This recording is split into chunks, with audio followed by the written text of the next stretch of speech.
बिहार के आप किसी से पूछ लो कि हाँ मनीष कश्यप कैसा है, तो आपको पॉजिटिव रिस्पॉन्स ही मिलेगी।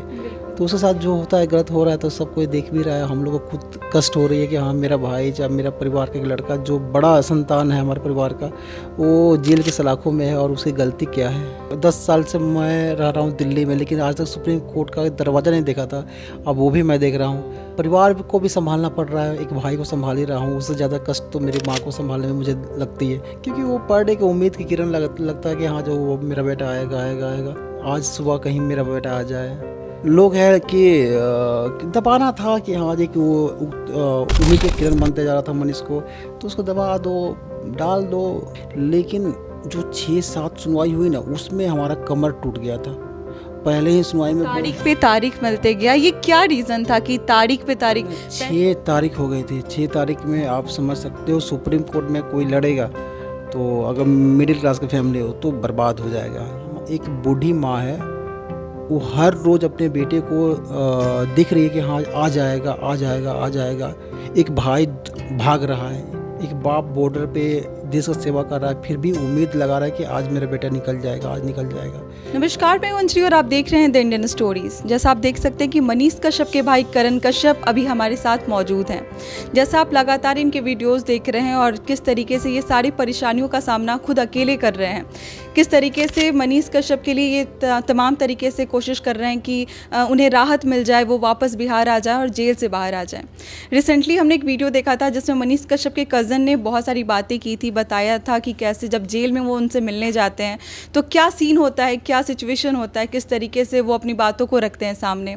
तो हमने सोचा कि क्यों ना करण जी से भी बात की जाए कि आखिर जब ये मिलने जाते हैं तो क्या होता है, किस तरीके से वो बातों को रखते हैं, बिहार के लोगों के बारे में वो क्या बातें करते हैं। बहुत बहुत स्वागत है करण जी हमारे चैनल पे आपका। जी बहुत बहुत धन्यवाद जो आपने मौका दिया।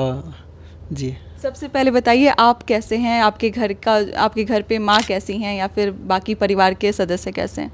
देखिए इस टाइम तो आप भी देख रहे हो कि हाँ हम लोग दर दर बदर हम लोग भटक रहे हैं, कभी इधर कभी उधर कभी उधर। जो चीज़ें आज तक मैं जानता भी नहीं था कि हाँ जब कोर्ट कचहरी क्या होती है, जिसने सुप्रीम कोर्ट 10 साल से मैं रह रहा हूँ दिल्ली में, लेकिन आज तक सुप्रीम कोर्ट का दरवाज़ा नहीं देखा था, अब वो भी मैं देख रहा हूँ। और परिवार को भी संभालना पड़ रहा है, एक भाई को संभाल ही रहा हूँ, उससे ज़्यादा कष्ट तो मेरी माँ को संभालने में मुझे लगती है, क्योंकि वो पर डे की उम्मीद की किरण लगता है कि हाँ जो वो मेरा बेटा आएगा आएगा आएगा। हर दिन कुछ ना कुछ लगता है कि आज कोई अच्छी सी राहत की खबर आ जाएगी और वापस से जो मेरा बेटा है वो मेरे सामने मौजूद रहेगा। बिल्कुल, वो हमेशा एक उम्मीद की किरण लगा कर बैठी रहती है कि हाँ आज सुबह कहीं मेरा बेटा आ जाए, क्योंकि उसने वो हर माँ की आंखों को आंसू पोंछा है, हर माँ के लिए किया, हर भाई के लिए किया, हर भाई के ढाल के रूप में बन के उसने आगे बढ़ा है और बढ़ाया भी है। उसके साथ ऐसा होगा तो कोई भी माँ या कोई भी परिवार, चाहे कोई भी, चाहे बिहार के आप किसी से पूछ लो कि हाँ मनीष कश्यप कैसा है, तो आपको पॉजिटिव रिस्पॉन्स ही मिलेगी। तो उसके साथ जो होता है गलत हो रहा है तो सब कोई देख भी रहा है, हम लोग को खुद कष्ट हो रही है कि हाँ मेरा भाई या मेरा परिवार का एक लड़का जो बड़ा संतान है हमारे परिवार का, वो जेल की सलाखों में है और उसकी गलती क्या है। बड़ा बेटा है और आप छोटे भाई होते हुए भी बड़े भाई का फ़र्ज अदा कर रहे हैं। आज आपने सारी जिम्मेदारी ले ली है घर की और साथ में आप पूरा अपना एक दम लगा रहे हैं कि ताकि मेरे भाई को रिहा कर दिया जाए, वापस आ जाए या फिर कुछ राहत मिल जाए उसको।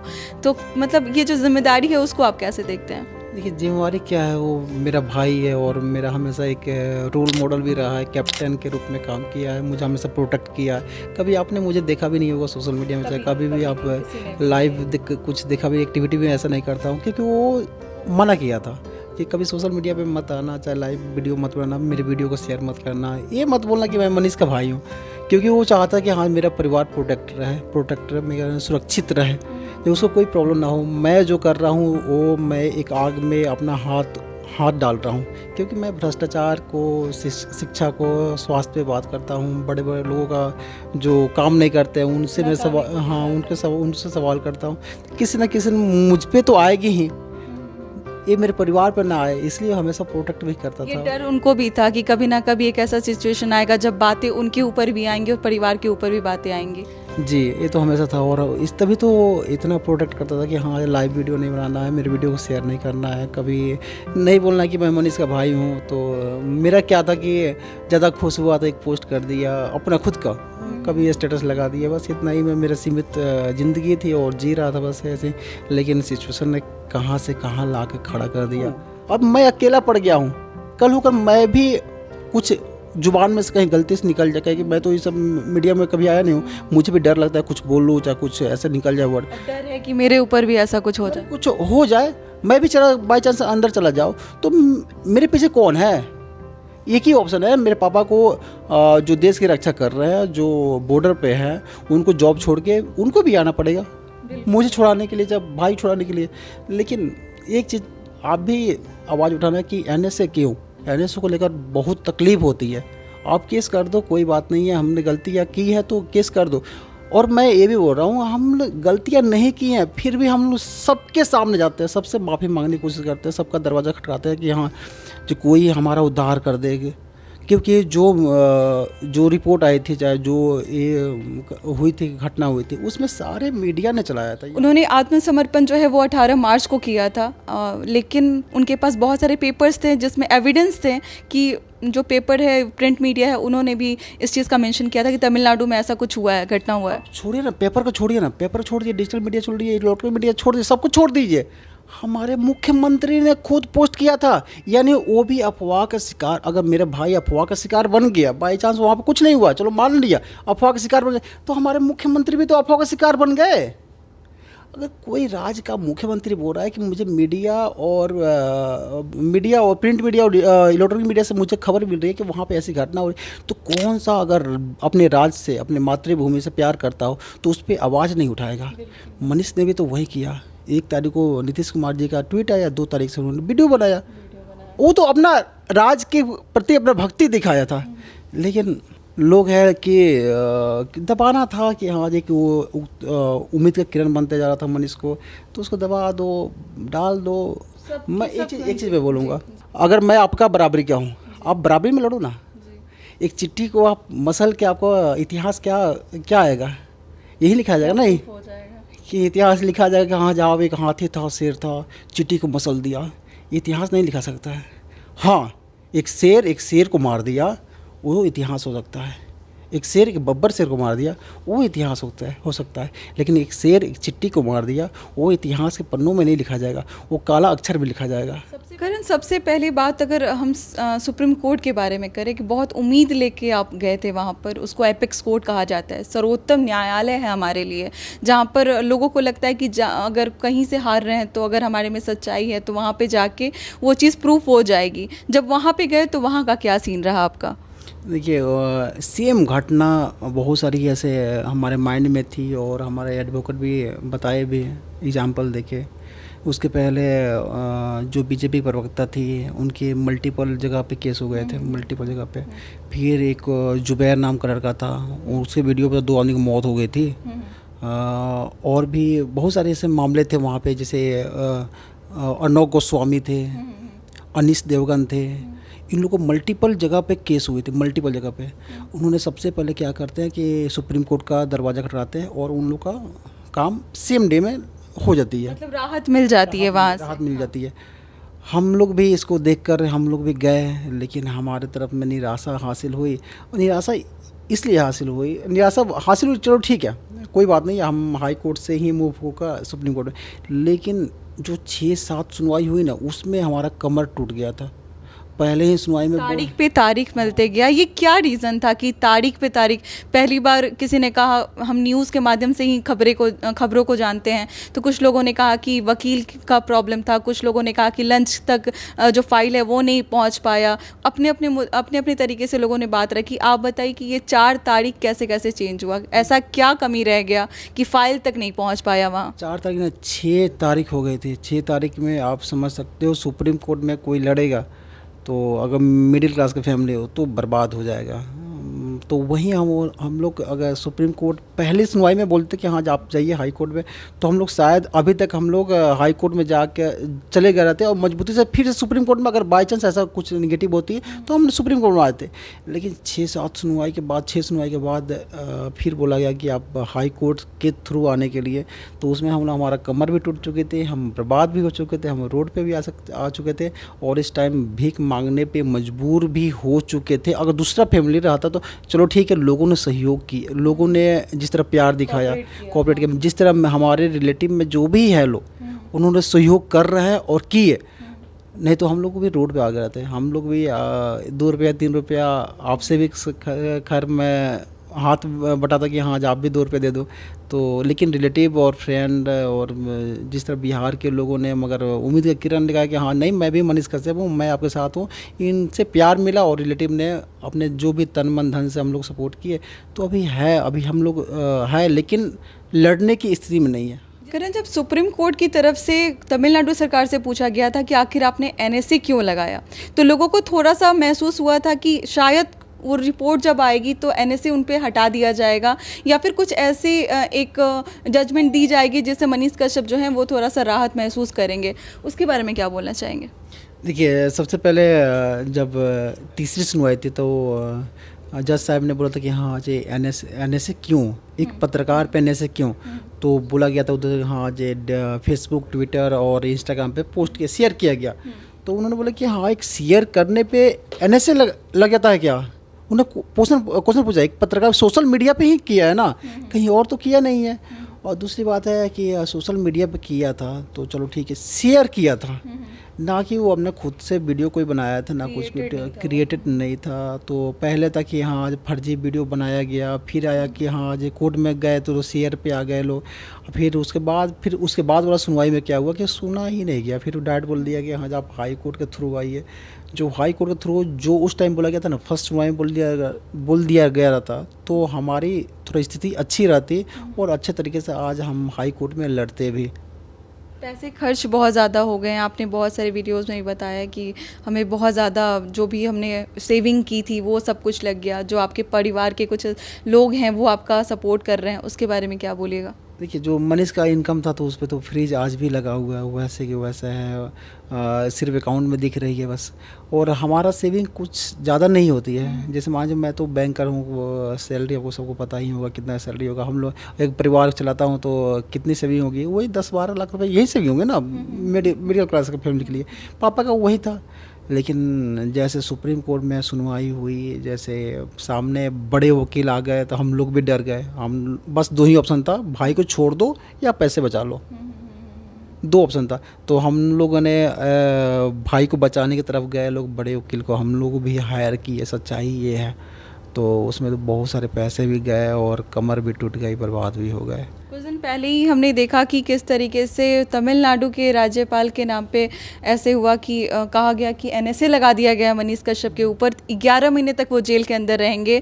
और इस खबर को मुझे लगता है कि हर एक मीडिया वालों ने चलाया था, प्रिंट मीडिया में भी वो चीज़ आया और डिजिटल मीडिया के लोगों ने भी उसको कवर किया। और बाद में पता चला कि तमिलनाडु के राज्यपाल की तरफ से एक मतलब उनके सोशल मीडिया हैंडल से एक पोस्ट आता है जिसमें लिखा गया कि ऐसी कोई बात नहीं है। उन्होंने इनफैक्ट एक पैड पे लिख के लोगों तक पहुंचाया था कि ऐसी कोई बात नहीं है। इसके बारे में क्या कहेंगे? ये भी एक तरीके से जो था वो फर्जी ही वीडियो माना जाएगा, जिन्होंने भी चलाया था, लेकिन उनके ऊपर कोई कार्रवाई नहीं हुई, उनके ऊपर कुछ नहीं कहा गया और मनीष कश्यप के ऊपर एनएसए लगा दिया जा रहा है एक वीडियो शेयर करने के लिए। क्या बोलना चाहेंगे? जी, मनीष कश्यप पे इल्ज़ाम क्या लगे थे? फेक वीडियो शेयर करने पे, ठीक है। और ये क्या था? ये भी तो फेक न्यूज़ था, उससे किसी की मौत हो सकती थी, ये बताया गया था कोर्ट में, किसी की मौत हो सकती, भगदड़ मच सकता था। क्या इससे किसी की मौत नहीं हो सकती थी?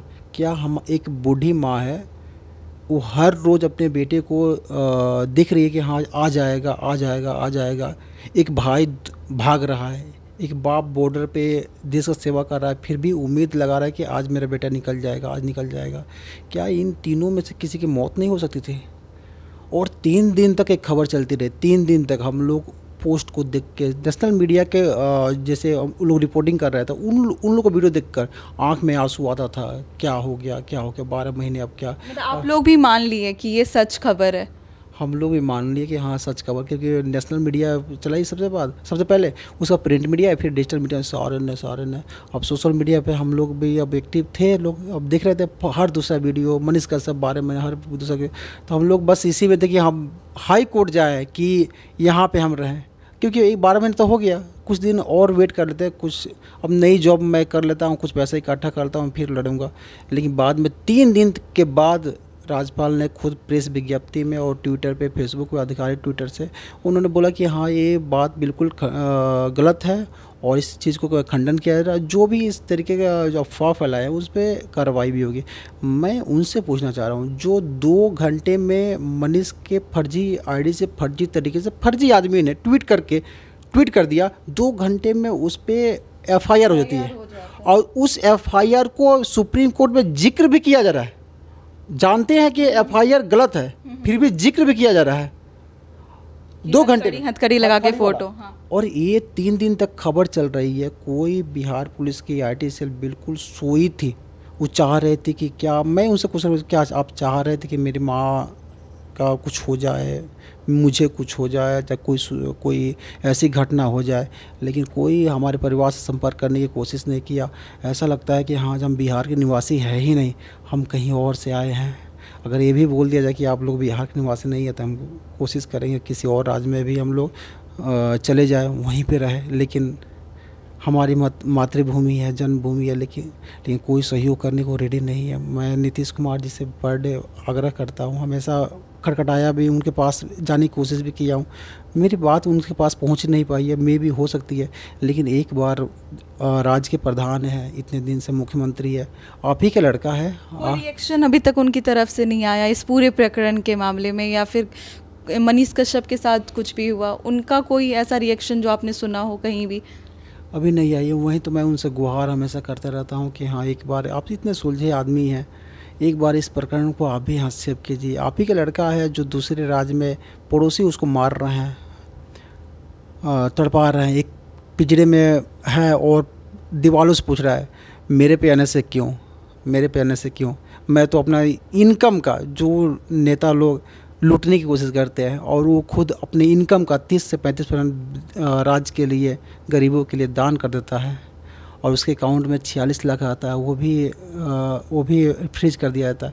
इतनी दुर्दशा हो रही है। आप ही का लड़का है, आप प्लीज़ इसमें हस्तक्षेप कीजिए, प्लीज़ उसको थोड़ा सा प्रोटेक्ट कीजिए। आप ही का लड़का है। आपने समर्थन यात्रा की शुरुआत की, हमने देखा और आपने मुझे भी देखा, मैं भी एक दिन पहले से मौजूद थी समर्थन यात्रा में, और बिहार के जितने भी चाहने वाले लोग थे मनीष कश्यप को, वो सभी वहाँ पे मौजूद थे।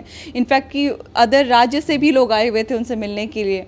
एक अनुमान लगाया गया था कि हज़ारों लोग आएंगे, और वाकई में सुबह में दूर दूर से ट्रैवल करके लोग वहाँ पर मौजूद थे।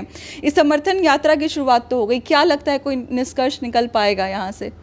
देखिए, हम लोगों को जागरूक करने की कोशिश कर रहे हैं, हम मनीष की कहानी बता रहे हैं। हम किसी पॉलिटिकल चीज़ या किसी प्रशासन के बारे में हम लोग कुछ इस सब चीज़ बातें नहीं करेंगे, सिर्फ मनीष की कहानी बताएंगे। हाँ, मनीष पे आने से क्यों, क्योंकि वो, मैं हमेशा जाता हूँ, चाहे कोई भी जाता है, किसी से पूछ लेना, किसी से, वो पूछता है सिर्फ एक ही चीज़ बोलता है, आने से क्यों भाई, मैंने क्या गलती किया है, क्या एनएसए का, आप एनएसए एक बार गूगल पर सर्च कीजिए, चाहे पूरे बिहार वासी से मैं पूछ रहा हूँ, एक बार एनएसए सर्च करो और किस पे लगाया जाता है, उस पर एग्जाम्पल भी आपको गूगल में बहुत सारे आ जाएंगे। आपको बता दूं कि कोई अनपढ़ भी होगा ना, और जो मनीष कश्यप को पसंद करता होगा, उसने भी एक बार निकाल के पढ़ लिया होगा कि एनएसए क्यों लगाते हैं और किस पे लगाते हैं। जी, तो वहीं पर एक बार आप भी उसको डीपली आप पढ़िए, उसमें कोई भी ऐसा सिचुएशन लिखा होगा जो मनीष कश्यप ने किया होगा, तो आपका पैर मेरा सर, आप जहाँ पे बोलोगे वहाँ पे मैं अपनी गलती को माफ़ी मांगूंगा। हर चौक चौराहे पे मांगने रेडी हूँ।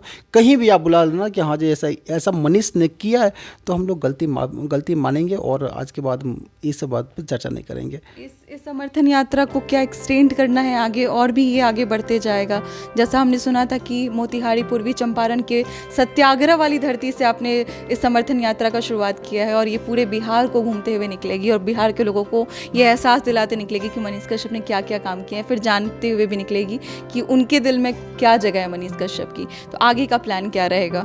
जी, हम लोग पूरे बिहार में जाएंगे, पूरे अपने अंकल, चाचा, चाची, भाई, बहन, दादा, दादी, हर किसी से जो मनीष कश्यप की विचारधाराओं से सहमत है उनको बताएंगे, जो नहीं जानते उनको भी बताएंगे। वो कुछ बोलते हैं, उनकी बातों को भी सुनेंगे। हम लोग सारे मिल के मनीष कश्यप से, हम उनसे क्वेश्चन करेंगे, वो हमसे क्वेश्चन करेंगे, मैं उनका आंसर दूंगा, वो हमारा आंसर देंगे। बस यही हम बताएंगे, मनीष कश्यप की कहानी बताएंगे। हम लोग मोतिहारी में किए, क्या आपको भी उम्मीद थी उतना लोग पहुंचेंगे? मुझे खुद उम्मीद नहीं थी कि हाँ उतना मुझे लोग तो थी, मैं तो जानती थी क्योंकि मैंने देखा है उनके पब्लिसिटी को जिस तरीके से लोग पसंद करते हैं, इसलिए मैंने उसका थोड़ा सा अनुमान लगाने के लिए मैंने विज़िट भी किया था उस कॉलेज को एक दिन पहले। और मुझे लगा था, आसपास के लोगों से भी मैंने बात किया था, तो उन्होंने कहा था कि हाँ भीड़ तो ऐसी होगी कि इस जगह पे पैर रखने का जगह नहीं मिल पाएगा। तो मेरे लिए तो वो चीज़ था। लेकिन आपने देखा तो आपको कैसा लगा जो समर्थन लोगों ने दिखाया? देखिए मनीष रहता तो ये मानने वाली बात थी कि हाँ मनीष के चाहने वाले उतना आ सकते थे, लेकिन एक परिवार का आह्वान छोटी सी हम लोग सिर्फ गुहार किए थे कि आप आइए, लेकिन वैसे उतने लोग निस्वार्थ भाव से आते हैं तो सच में मुझे बहुत खुशी मिली, बहुत ज़्यादा खुशी मिली। अब मुझे लगता है कि मुझे लगने लगा कि हाँ मनीष ने कुछ सच में कुछ किया है। जो मनीष को मैं बोलता था कि हाँ क्या कर रहे हो, रहने दो, अब छोड़ो, जिस तरह नदी की धार बह रही है उसी धार में चलते हो, तुम भी भलाई में रहोगे और सारे भलाई में रहेंगे। लेकिन धार को तो रोकना चाहा, उस नफरत की आंधी को रोकना चाहा, उस भ्रष्टाचार को रोकना चाहा। तो हमको लग रहा कि हाँ नहीं, मनीष ने बहुत कुछ ऐसा किया होगा तभी इन सारे लोगों के दिल में बसा है, तभी लोग निस्वार्थ भाव से इतना आए हैं। और आगे हम लोग पश्चिम चंपारण में जाएंगे, अपने गृह जिला, तो वहाँ भी लोगों वहाँ को से शुरुआत होगी वापस से समर्थन यात्रा की।